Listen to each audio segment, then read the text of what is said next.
বছরটা ছিল 1893। জার্মানির 12 বছর বয়সী এক ছেলে তার বাবা মাকে হারায়। সে তাদের কাছ থেকে কিছু টাকা উত্তরাধিকার সূত্রে পায়, যা পরে ভ্রমণের সময় চুরি হয়ে যায়। সবকিছু হারানো সত্ত্বেও সে একটা জিনিস ধরে রেখেছিল, ঘড়ির প্রতি তার অদম্য আগ্রহ। এবং এই আগ্রহ তাকে বিশ্বের সর্বশ্রেষ্ঠ ঘড়ি কোম্পানি তৈরি করতে সাহায্য করেছিল। এটি হলো রোলেক্স ঘড়ির গল্প। তার বাবা মায়ের মৃত্যুর পর জার্মানির 12 বছর বয়সী হ্যান্স উইলসডর্ফ এতিম হয়ে পড়ে। এটি তার ভবিষ্যৎকে অন্ধকার করে দেয়। তার আত্মীয়স্বজন তার বাবা মায়ের ব্যবসা বিক্রি করে হ্যান্সকে একটি বোর্ডিং স্কুলে পাঠায়। এখানে তার সুইজারল্যান্ডের এক ছেলের সাথে বন্ধুত্ব হয়, যে তাকে সুইজারল্যান্ডের ঘড়ি তৈরির শিল্প সম্পর্কে অনেক কিছু জানায়। শীঘ্রই হ্যান্স বুঝতে পারে যে তার লক্ষ্য এই শিল্পকে নিয়েই। সেই কারণে 1900 সালে 19 বছর বয়সে তিনি জার্মানি ছেড়ে সুইজারল্যান্ডে চলে আসেন। সেখানে তিনি কুনা কোর্টের নামে একটি ঘড়ি তৈরির কোম্পানিতে চাকরি পান। তাকে প্রতিদিন শত শত ঘড়ির নির্ভুলতা পরীক্ষা করার দায়িত্ব দেওয়া হয়েছিল। এই ভূমিকা তাকে নিখুঁত ঘড়ি তৈরির প্রতি আগ্রহী করে তুলেছিল। 1903 সালে তিনি লন্ডনে স্থায়ীভাবে বসবাস করার সিদ্ধান্ত নেন, কিন্তু যাত্রার সময় তিনি একটি ট্র্যাজেডির মুখোমুখি হন। তার বাবা মায়ের কাছ থেকে উত্তরাধিকার সূত্রে পাওয়া 3300 জার্মান সোনার মুদ্রা চুরি হয়ে যায়। এটি তার জীবনের একটি উল্লেখযোগ্য বিপর্যয় ছিল, তবুও এগিয়ে যাওয়াই ছিল তার একমাত্র বিকল্প। লন্ডনে তিনি আরেকটি ঘড়ি তৈরির কোম্পানিতে চাকরি নেন, বিক্রয় ও বিপণন বিভাগে। পরবর্তী 2 বছরে তিনি উৎপাদন, বিক্রয় এবং সবচেয়ে গুরুত্বপূর্ণভাবে ঘড়ি তৈরির শিল্পকে পরিচালিত ভোক্তা আচরণ সম্পর্কে অনেক কিছু শিখেছিলেন। তিনি বুঝতে পেরেছিলেন যে বেশিরভাগ ঘড়ি তৈরির কোম্পানিগুলি তাদের ঘড়ি তৈরির ওপর মনোনিবেশ করছিল, যখন গ্রাহকরা সহজ, নির্ভুল, টেকসই এবং মার্জিত ঘড়ি চেয়েছিলেন। এই পরিস্থিতি পরিবর্তনের জন্য 24 বছর বয়সী হান্স তার নিজস্ব ঘড়ি তৈরির ব্যবসা শুরু করার সিদ্ধান্ত নেন। কিন্তু একটি সমস্যা ছিল, হান্সের ব্যবসা শুরু করার জন্য পর্যাপ্ত মূলধনের অভাব ছিল। এই জন্যই তিনি তার শ্যালককে মূলধনের বিনিময়ে ব্যবসায়িক অংশীদার হিসেবে স্বাগত জানান। এর ফলে 1905 সালে উইলসডর্ফ এবং ডেভিস ফার্ম গঠিত হয়। তারা বুঝতে পেরেছিল যে ভ্রমণকারীদের জন্য ঘড়ি অপরিহার্য, কারণ তাদের গন্তব্যে পৌঁছানোর জন্য সময় মতো ট্রেন ও বাস ধরতে হয়। তাই তারা ভ্রমণকারীদের জন্য পকেট ঘড়ি তৈরির সিদ্ধান্ত নেয়। সাধারণ ঘড়ির তুলনায় এই ঘড়িটি ভ্রমণকারীদের জন্য আরও বহনযোগ্য করার জন্য আকারে ছোট ছিল। এই ঘড়ির থলিটি উচ্চমানের চামড়া দিয়ে তৈরি করা হয়েছিল, এটিকে আরও মজবুত করতে এবং এটিকে একটি প্রিমিয়াম চেহারা দিতে। এই ঘড়িটিকে পোর্টফোলিও পকেট ঘড়ি বলা হতো। কোম্পানির প্রথম পণ্য হওয়া সত্ত্বেও এটি একটি সাকসেসফুল প্রোডাক্ট ছিল।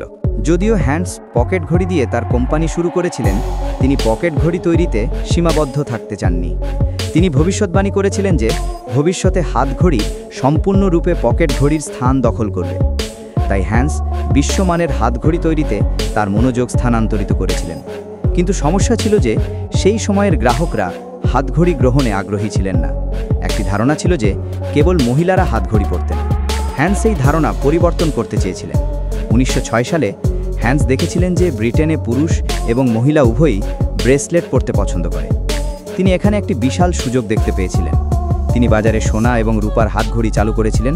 চামড়ার পরিবর্তে এই ঘড়ির স্ট্র্যাপগুলো সোনা এবং রূপার তৈরি ছিল। এর ফলে ঘড়িগুলো ব্রেসলেটের মতো দেখাতো।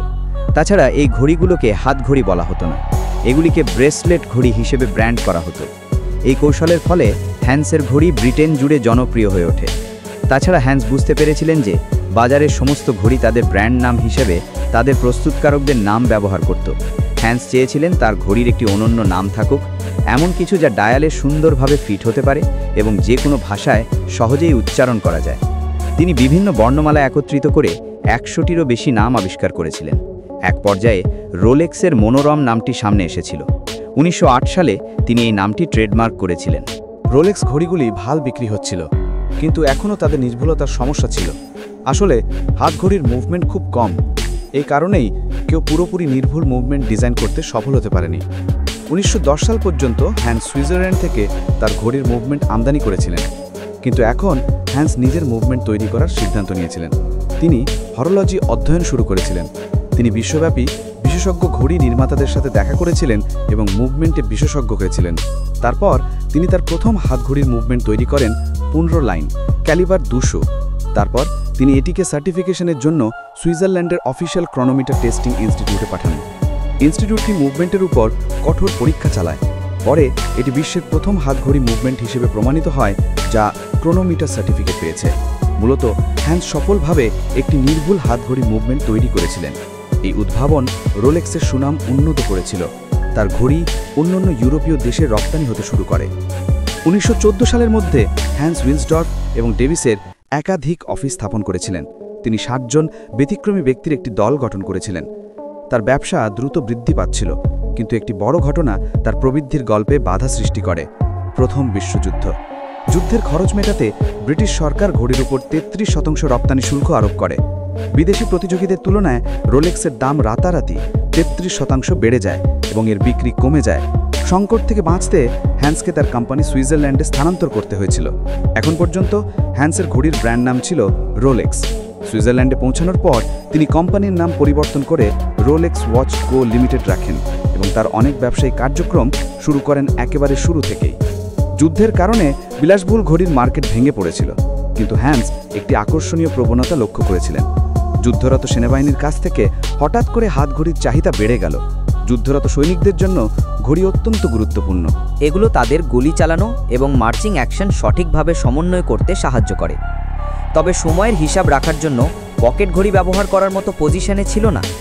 একজন সৈনিককে তার রাইফেল নামাতে হতো, তার কোট খুলতে হতো এবং সময় পরীক্ষা করার জন্য তার ঘড়ি বের করতে হতো। এই কারণেই সেনাবাহিনী হাত ঘড়ির দিকে ঝুঁকে পড়ে, যা সময় ট্র্যাক করা আরও সহজ ছিল।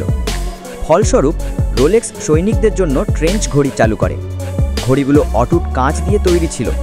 এর একটি শক্তিশালী শরীর এবং একটি আলোকিত ঘণ্টা রেডিয়াম প্রলেপ ছিল, যা সৈনিকদের কম আলোতেও সময় পরীক্ষা করার সুযোগ করে দিত। এই ট্রেঞ্চ ঘড়িগুলি যুদ্ধের সময় রোলেক্সের ব্যবসাকে সমৃদ্ধ করতে সাহায্য করেছিল। প্রথম বিশ্বযুদ্ধের সৈনিকদের তাদের নিজ দেশে বীর হিসেবে দেখা হতো। লোকেরা যখন এই সৈনিকদের হাতঘড়ি পরতে দেখত, তারাও হাতঘড়ির দিকে ঝুঁকে পড়তে শুরু করত। যেমন হ্যান্স ভবিষ্যৎবাণী করেছিলেন, হাতঘড়ি সম্পূর্ণরূপে পকেট ঘড়ির জায়গা দখল করে নেবে। কিন্তু হাতঘড়ির একটি বড় সমস্যা ছিল। ধুলো এবং জলের উপস্থিতিতে এটি কাজ করা বন্ধ করে দিত। হ্যান্স এই সমস্যাটি সমাধান করতে চেয়েছিলেন। তিনি একটি টাইট ঘড়ির কেস তৈরি করার সিদ্ধান্ত নেন, যা ঘড়ির চলাচলকে তাপ, ধুলো এবং জল থেকে রক্ষা করবে। হ্যান্স লক্ষ্য করেছিলেন যে ঘড়িগুলি একটি স্ন্যাপ অন মেকানিজম ব্যবহার করে তৈরি করা হয়েছিল, যার অধীনে ঘড়ির সমস্ত উপাদান একে অপরের ওপরে একত্রিত করা হয়েছিল। ঠিক যেমন আমরা একটি টিফিন বক্স সেট করি, এই সিস্টেমটিকে কিছু কিছু ফাঁকা জায়গা রয়ে যায়। এটির মধ্যে দিয়ে ধুলো এবং জল ভেতরে প্রবেশ করে। সুতরাং রোলেক্স বিশ্বের প্রথম স্ক্রু অন যন্ত্র ব্যবহার করে একটি ঘড়ির কেস ডিজাইন করেছে, যা খাঁজ ব্যবহার করে উপাদানগুলিকে শক্তভাবে একসাথে আটকে রাখবে। তাছাড়া রাবারের রিংগুলি অবশিষ্ট ফাঁকগুলি বন্ধ করে দেবে। অবশেষে ঘড়ির ঘূর্ণায়মান মুকুটটি সাবমেরিনের হ্যাচের মতো শক্তভাবে বডিটি সিল করে দেওয়া হয়েছে। ঝিনুকের মতো এই ঘড়িটি অভ্যন্তরীণ ক্ষতি না হলে দীর্ঘ সময় ধরে পানির নিচে থাকতে পারে। এই কারণেই ঘড়িটি রোলেক্স অয়েস্টার নামে পরিচিতি লাভ করে। 1926 সালে চালু হওয়া এই ঘড়িটি ছিল বিপ্লবী এবং এর প্রচারের জন্য বিপ্লবী বিপণনের প্রয়োজন ছিল। হান্স একজন সাঁতারু মার্সিডিজ গ্লিডজের কথা জানতে পেরেছিলেন, যিনি নিজেকে ইংলিশ চ্যানেল অতিক্রমকারী প্রথম মহিলা সাঁতারু বলে দাবি করেছিলেন। অনেকেই এটিকে মিথ্যা বলে দাবি করেছিলেন। নিজেকে সঠিক প্রমাণ করার জন্য তিনি মিডিয়ার সামনে ইংলিশ চ্যানেল সাঁতার কেটে পার হবার সিদ্ধান্ত নেন। হান্স মার্সিডিজের সাথে যোগাযোগ করেন এবং তাকে রোলেক্সের প্রথম ব্র্যান্ড অ্যাম্বাসেডর পদের প্রস্তাব দেন। রোলেক্স অয়েস্টারের ওয়াটারপ্রুফিং ক্ষমতা প্রচারের জন্য সাঁতার কাটার সময় মার্সিডিজ তার নেকলেসের সাথে ঘড়িটি সংযুক্ত করে রাখেন। প্রাথমিকভাবে তার প্রচেষ্টা সফল হয়েছিল। 10 ঘন্টা সাঁতার কাটার পর তিনি ইংলিশ চ্যানেলের 80% অতিক্রম করেছিলেন। দুর্ভাগ্যবশত তিনি ক্লান্ত হয়ে পড়েন এবং তাকে উদ্ধার করা হয়। তিনি চ্যানেল পার হতে ব্যর্থ হন, কিন্তু পরীক্ষা করার পর রোলেক্স অয়েস্টার নিখুঁতভাবে কাজ করে। ব্যর্থ প্রচেষ্টা সত্ত্বেও মার্সিডিজ গ্লিডজও তার প্রচেষ্টার জন্য জনপ্রিয় হয়ে ওঠে।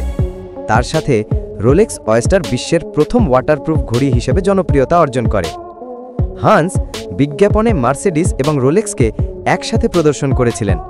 তাছাড়া তিনি সমস্ত খুচরো দোকানে একটি মাছের অ্যাকোরিয়ামে রোলেক্স অয়েস্টার প্রদর্শন করতেন। এই অ্যাকোরিয়ামে আসল মাছ ছিল।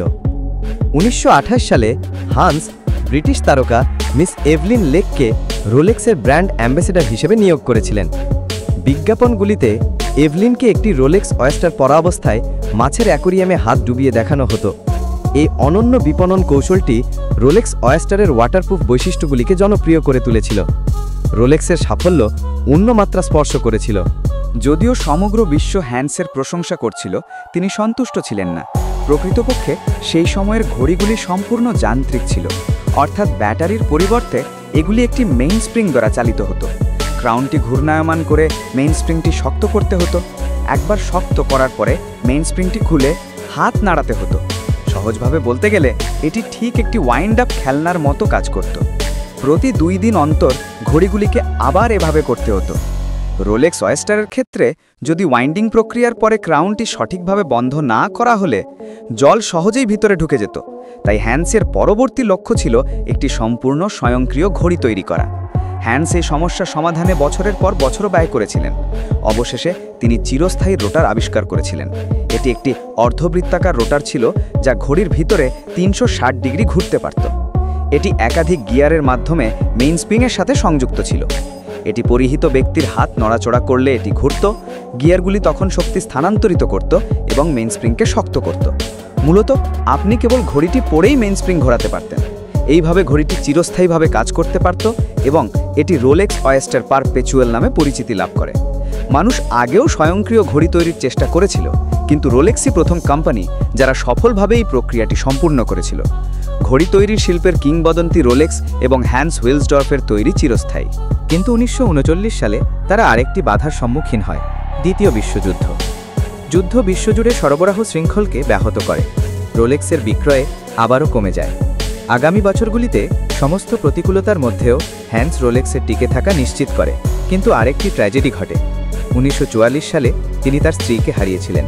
গত 6 বছর হ্যান্সের জন্য সবচেয়ে চ্যালেঞ্জিং সময় ছিল, কিন্তু তিনি শৈশব থেকেই এই ধরনের চ্যালেঞ্জ দেখেছিলেন এবং নিজেকে যোদ্ধা মানসিকতার মতো করে গড়ে তুলেছিলেন।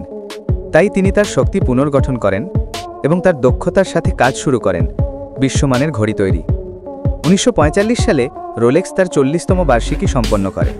এই উপলক্ষে রোলেক্স একটি নতুন ঘড়ি চালু করেছে, রোলেক্স ডেটজাস্ট। এটি ছিল বিশ্বের প্রথম স্বয়ংক্রিয় ঘড়ি যা এমনকি তারিখও দেখিয়েছিল। কিন্তু একটু সমস্যা ছিল। কিছু লোক অভিযোগ করেছিল যে ডিসপ্লে ছোট হওয়ায় তারা তারিখটি পরীক্ষা করতে সমস্যা বোধ করছে। সবসময়ের মতো হ্যান্স সমাধান খুঁজতে বেরিয়েছিল। কথিত আছে যে একদিন তার ঘড়িতে এক ফোঁটা জল পড়েছিল। এর ফলে তারিখটা আরও বড় দেখাচ্ছিল। এটি দ্বারা অনুপ্রাণিত হয়ে তিনি ডেটজাস্ট ঘড়িতে একটি 2.5 ম্যাগনিফাইং গ্লাস যুক্ত করেছিলেন এবং সমস্যার সমাধান করেছিলেন। 1960 সালের মধ্যে রোলেক্স অন্যান্য বিপ্লবী ঘড়ি চালু করেছিল। উদাহরণস্বরূপ 1953 সালে এটি রোলেক্স এক্সপ্লোরার চালু করে, একটি শক্তিশালী এবং অটুট ঘড়ি যা বিশেষভাবে পর্বতারোহী এবং অভিযাত্রীদের জন্য তৈরি, যাতে তাদের ঘড়িটি ক্ষতিগ্রস্ত হওয়ার বিষয়ে কখনো চিন্তা করতে না হয়। 1955 সালে রোলেক্স জিএমটি মাস্টার চালু করে, যার মধ্যে একটি ঘূর্ণায়মান বেজেল ছিল। এটি বিশেষভাবে পাইলটদের জন্য তৈরি করা হয়েছিল, কারণ তাদের বিভিন্ন সময় বিভিন্ন অঞ্চলে উঠতে হতো। বেজেল সময় ট্র্যাক করা সহজ করে তোলে। অবশেষে 1960 সালে রোলেক্স ডিপ সি স্পেশাল নামে একটি পরীক্ষামূলক ঘড়ি চালু করে। এটি গভীর সমুদ্রের চরম জলোচ্ছ্বাস পরিচালনা করার জন্য ডিজাইন করা হয়েছিল। এটি পরীক্ষা করার জন্য এটিকে 1960-এর দশকের সবচেয়ে গভীরতম সমুদ্রবিন্দুতে নিয়ে যাওয়া হয়েছিল, প্রায় 11,000 মিটার গভীরে। এই গভীরতাও ঘড়িটি নিখুঁতভাবে কাজ করেছিল। এইভাবেই রোলেক্স ঘড়ি তৈরির শিল্পের রাজা হিসেবে নিজেকে প্রতিষ্ঠিত করেছিল। এভারেস্টের চূড়া হোক বা সমুদ্রের গভীরতম স্থান, এই চরম পরিস্থিতি মোকাবেলা করতে পারে এমন একটি ঘড়ির ব্র্যান্ড ছিল রোলেক্স। রোলেক্সের মাধ্যমে হান্স এমন কিছু অর্জন করেছিলেন যা কোনো ঘড়ি তৈরির কোম্পানি তৈরি করতে পারেন। কখনো স্বপ্ন পূরণের স্বপ্নও দেখেননি। 1960 সালে 79 বছর বয়সে হান্স উইলসডর্ফ পৃথিবী ছেড়ে চলে যান, কিন্তু তিনি এমন একটি ঘড়ির ব্র্যান্ড রেখে গেছেন যা তাকে অমর করে তুলেছিল। এটি ছিল রোলেক্সের গল্প। যদি ভিডিওটি ভালো লেগে থাকে তাহলে আমি পরামর্শ দেব আপনি এই ভিডিও দুটোও দেখুন।